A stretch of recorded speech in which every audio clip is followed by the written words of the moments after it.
I should have reiterated this in the first problem that we did, but this dy and this dx, think of those as just with respect to the variable.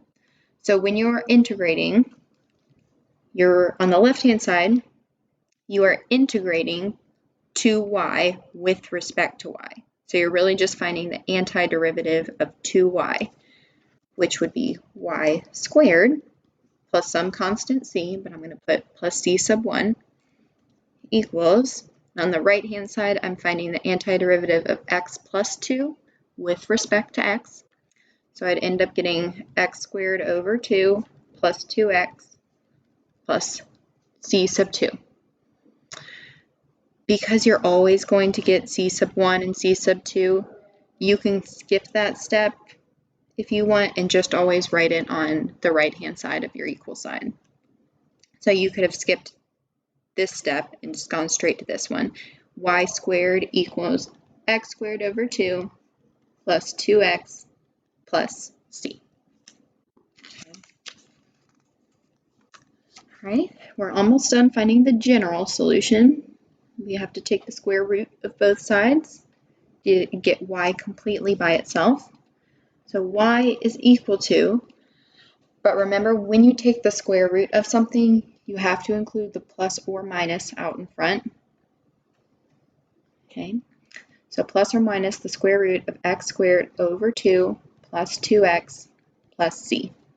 So again, this is our general solution.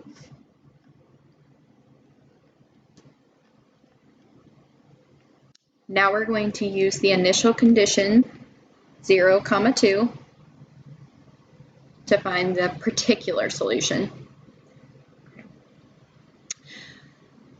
So 0, 2, y is equal to 2.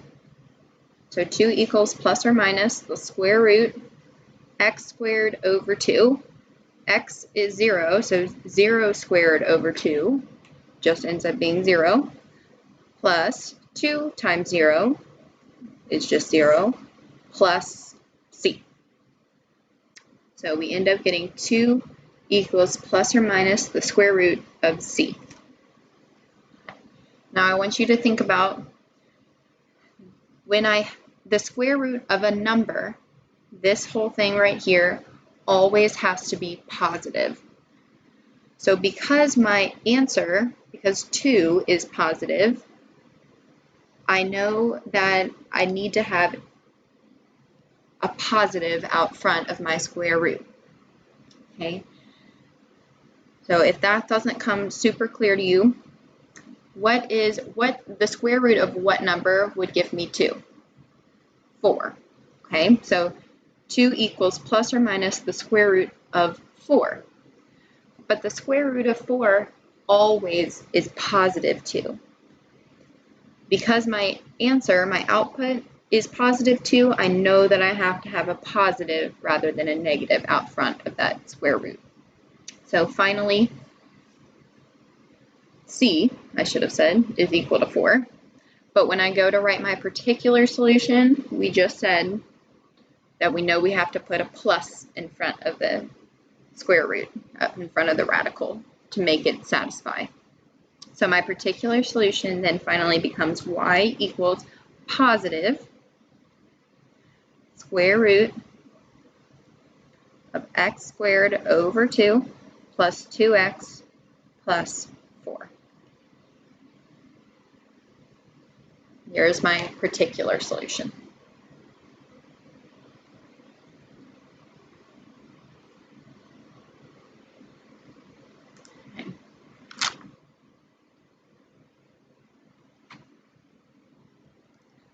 Okay. Number 4, very similar. This here is also, we have a differential equation that is a separable equation, and we have an initial condition 1, negative 3.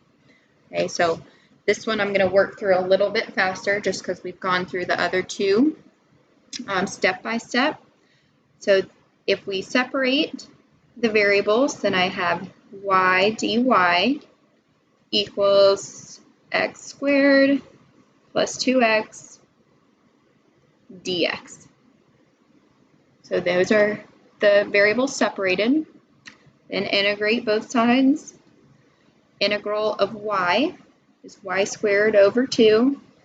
This time I'm not going to put the plus c sub 1. I'm just going to put the plus c on the right-hand side. Okay, so y squared over 2 equals the integral of x squared plus 2x is x cubed over 3 plus x squared, now just the plus c. Okay. Then I'm trying to get y by itself for the general solution, so I'm going to multiply both sides by 2.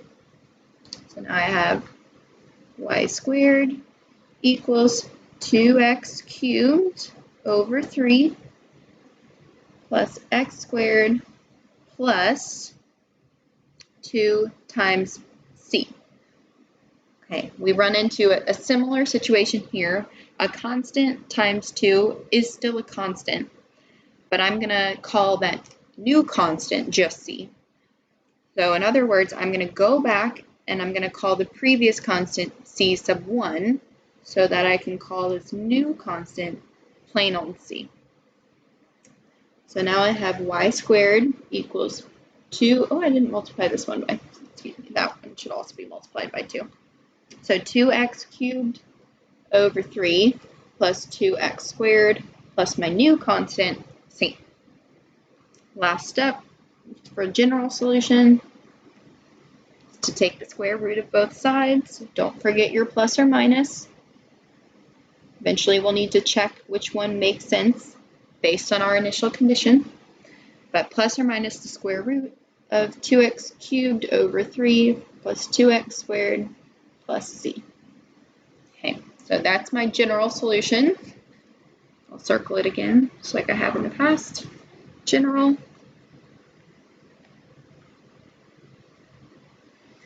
Now I'm going to find my particular solution by using my initial condition, which was 1 comma negative 3. I'm going to use that to find out what c is, then write my final particular solution. Okay, so y is negative 3. So negative 3 equals plus or minus the square root of 2x cubed over 3. X is 1, so 1 cubed is 1. 1 times 2 is 2, so the first term is 2/3, plus, if I plug in a 1 here, I get 2 times 1, so just plus 2, plus some constant, c. All right, then if I keep simplifying, equals plus or minus the square root, 2/3 plus 2, I can think of 2 as 6/3. So then if I add those fractions together, 2 plus 6 is 8, so 8/3